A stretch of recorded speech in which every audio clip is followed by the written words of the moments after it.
Além disso, tem também que fazer a seleção de velocidade, porque quando você pega e põe um acelerador, né, cargas, bobinas elétricas para acelerar da velocidade, as partículas vão sair, umas com velocidade mais alta, outras com velocidade menor. Então, tem um seletor de velocidade para selecionar as velocidades das partículas para entrar no espectro de massa. Então, esse seletor de velocidade funciona de que forma? Você tem um campo magnético e um campo elétrico. Aqui a ideia aqui é o seguinte: duas placas carregadas, uma negativa, outra positiva, formam um capacitor de placas paralelas, vão ter um campo elétrico uniforme, indo da positiva para a negativa, que é essa seta laranja aqui, vertical aqui na figura. E o campo magnético, aqui no caso essa cruzinha verde, quer dizer, entrando na folha do papel, na folha do computador. E então as partículas que vão entrar com velocidade aqui para a direita, elas vão sofrer deflexão, logicamente. Mas as partículas que estiverem com uma certa velocidade, que vai ser especificada exatamente pela razão entre os campos elétrico e magnético, elas não sofrem deflexão nenhuma. Como a ciência fala que não sofre deflexão? Não sofre porque a partícula entrando para a direita, a regra da mão direita, né? O B está indo para a lousa. Você tem a regra da mão direita, o V e o B. Você vai ter a força magnética indo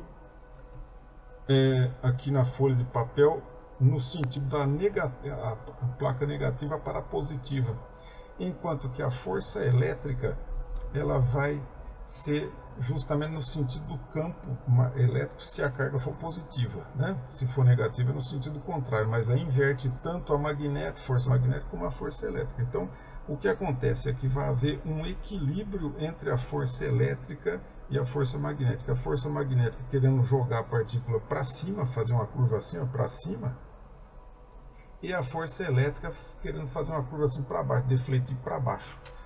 Então, se a partícula entrar exatamente com esta velocidade aqui, você fala, mas como é que pode ser isso aí? Ué, é só você fazer o equilíbrio, impor, né, o equilíbrio entre as forças elétrica e magnética. Então aqui é a força elétrica e aqui é a força magnética. Se eu fizer o equilíbrio, carga aqui, carga ali, fica só o E desse lado, o V do outro e o B. Aí você passa o B dividindo, a velocidade é a razão E sobre B. Então, aqui acabou ficando em itálico, deixa eu corrigir esse trem aí. Eu não gosto que fica equação em itálico, né? Olha lá, o V é gosto, né? E sobre B. Então, se a partícula estiver com esta velocidade, que é a razão do campo E com o campo B, ela não sofre deflexão, nem para cima nem para baixo. Por quê? Porque a força elétrica é exatamente igual à força magnética em módulo, só que uma é no sentido, a outra é no outro. Então, as partículas não sofrem deflexão. Então, isso é como é que fala? Um selecionador de velocidade. Por quê? Se a velocidade do feixe das partículas que você ionizou for um pouco menor, o que acontece? Aí você vai ter a força magnética menor que a força elétrica. Então ganha a força elétrica. O que acontece? A partícula vai aqui defletir para baixo, seria aqui na figura. Se o contrário, a velocidade for maior do que esta, a força magnética ganha da força elétrica, a partícula vai defletir para cima. E aí então, quer dizer, você separa, porque você vai utilizar só as partículas que saem nesta direção para entrar na região onde você vai fazer aí o estudo aí do espectro, no espectrômetro de massa, entra na região do campo magnético. Então, essa é a ideia do seletor de velocidade que tem também, beleza? Depois vamos fazer uns exercícios, mas antes disso aí, vamos dar uma olhadinha aqui na questão do espectrômetro de massa, devido à importância dele aqui, para você ver a ideia da coisa um pouquinho melhor aqui, né? Vamos lá no começo aqui, a gente estava nessa parte falando aí, tem todo um histórico, né? Contando aí como é que foi o desenvolvimento dessa moderna e poderosa técnica experimental, né? E olha, não é nada muito antigo. Você veja, bom, o começo é antigo. Se você começar a olhar aqui, é bem antigo, 1886, você entendeu? Tal, papapá. Agora, aqui, ó, 2002, ó, ganhou o Nobel de 2002, mas o trabalho foi, na verdade, lá para 87. Quer dizer, você veja que é uma coisa bem recente, né? Não é coisa antiga, não, tá vendo? Aqui, ó, prêmio Nobel de 89 e assim vai, né? Então, foi um negócio fantástico, realmente. E é uma técnica muito poderosa, de grande importância, né? Para vocês aí que estão fazendo a química, né? Mesmo que você não vá usar, não vai fazer uso, mas precisa conhecer mais ou menos a ideia. Então, basicamente, o esquema é esse aí. Você tem que ter uma fonte de íons, e aí aqui ocorre a separação dos íons. Olha lá, em função da razão, aqui a carga elétrica está escrito como Z. Deixa eu aumentar o tamanho da figura. Massa está M mesmo, e a carga elétrica aqui está o Z. Então a razão massa sobre carga, e depois tem o sistema de detecção, e depois aí é computador, né, para fazer a análise e gráfico, essa coisa toda, né? Então aqui uma série de detalhamento, né? E você pega, tem alguma coisa aqui de descrição, mas é claro que se tiver interesse você pode começar a ler com mais detalhamento depois, né? Então aqui faz uma descrição sobre a questão de como é que faz para ionizar, porque como eu estava falando, você vai fazer a análise de um material, você tem que ionizar esse material para que ele possa passar pelo espectrômetro de massa. Então tem que ter uma fonte de ionização, né, certo? Então tem aqui, ó, essa técnica, esta, e bombardeamento por átomos rápidos, ionização por eletrospray, aqui que deu aí um prêmio Nobel, parece, né? Também essa técnica, né?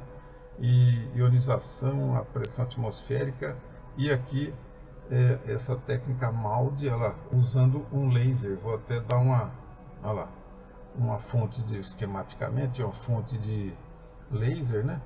É lógico que tem que ser um laser adequado. Ele ioniza as moléculas, as partículas, né? Então você aí põe esses íons para ser acelerado, ter uma velocidade para entrar na região do campo magnético, e aí então a razão de carga e de massa de cada uma dessas partículas aí vai sofrer uma deflexão, o detector vai pegar essas partículas, e então em função disso vai dizer a porcentagem desse material aqui de átomos, essas moléculas tem esses átomos, e essa composição química, né, e as respectivas frações aí de cada componente. Então aqui, ó, o sistema de ionização por laser, né, esquematicamente, claro, né? E então mais ou menos essa ideia. A gente fala força de Lorentz, tá vendo? A questão do analisador quadrupolar, tá vendo? 4 polos elétricos, né? Eu copiei essa figura justamente daqui, ela pus ali no texto, né, para você ver, né? Então mais ou menos essa ideia aí, e você pode ir vendo, depois dar uma olhada para ler, né, com calma, né? Mas é para você ter um conhecimento e saber do que se trata. E aqui é tá muito bom, acho que tá mais ou menos bem explicado, né? A ideia de funcionamento, tá vendo? Para fazer a contagem das partículas, então tem várias, como é que fala? Vários tipos de detectores, né?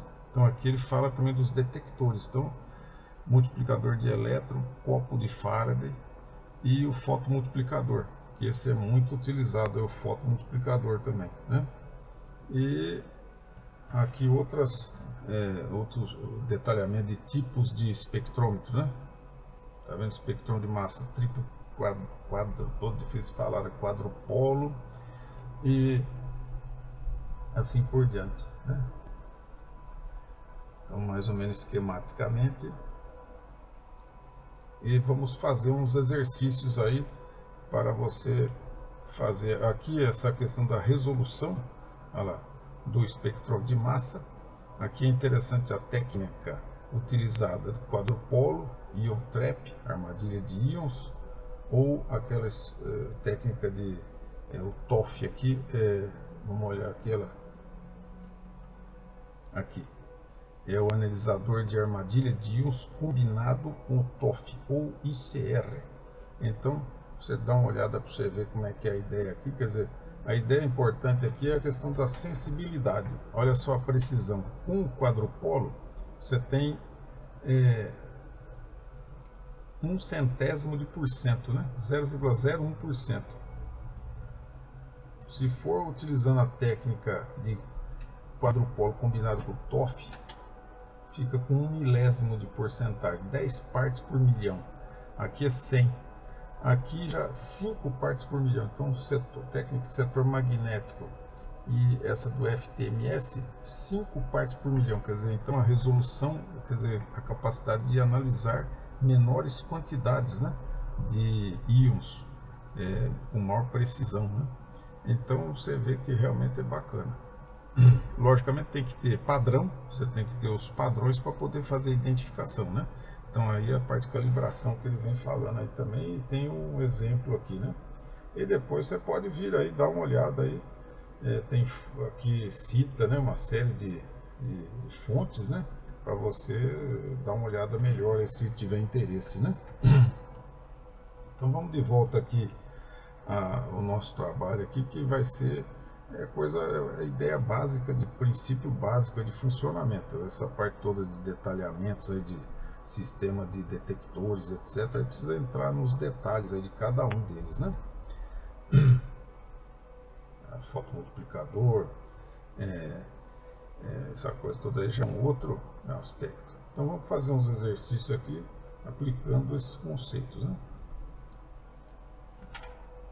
Você deve estar preocupado se eu vou pedir alguma coisa na prova sobre essa coisa do Wikipedia aqui. Não, isso aqui eu estou passando para você dar uma lida depois aí, né? Para conhecimento seu, né? Muito importante que você lê. Eu não vou pedir nada do que está aqui nessa parte aqui, né? Beleza? Aqui o TQMS, quer dizer, é a abreviatura no inglês, né, de Triple Quadrupole Mass Spectrometer, né, que é o S de Spectrometer, né? Então é isso aí, quer dizer, então nossa, aqui para poder ficar craque nessa técnica aqui, realmente vai um bom tempo de estudo. Talvez aí, se quiser entrar nessa área, tem que ser, e é muito interessante, porque tem grande aplicação, uma área boa para vocês aí na química.